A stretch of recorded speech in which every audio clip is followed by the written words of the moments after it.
kugira ngo abanyeshuri bige bafise kuzokwikorera, ni ukuvuga ngo umuntu iyo ariko ariga niyo kwama azi yuko uca akorera leta, arashobora kwikorera kandi yateguwe n'ibyo mu ishuri.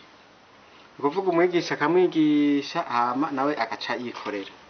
Kugira rero ukore uba ufise ibintu bitatu: hariho kuba uri muzima, hariho kandi kuba ufise ubwenge ivyo ushobora gukoresha, hariho kandi kuba ufise amahera. Ni ukuvuga rero ufise ubuzima ukaba ukomeye, uwo ni umutahe wa mbere. Kuba ufise ivyo woshobora gukora, ubuhinga wokoresha, uwo ni umutahe ugira kabiri. Vyumvikana rero ko haba habuze umutahe ugira gatatu, ariwo twokwita mu gifaransa capital finance.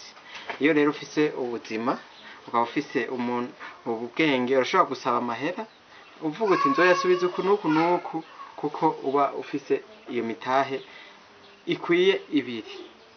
Rero nohanura ugwaruka kutaba bokwiyumvira yuko iminsi yose bazokorera leta. Barashobora kwikorera kandi ibicomeri ni vyinshi.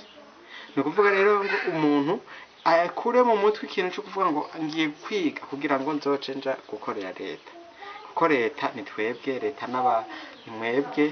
Rero iyo bidakunze ko leta uku tuyizi itanga akazi, ni twebwe twoca tukironderera.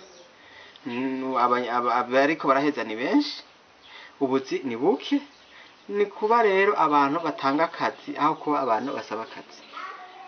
Umujene wese ahari rero ugwaruka bishiremo yuko buca bikorera.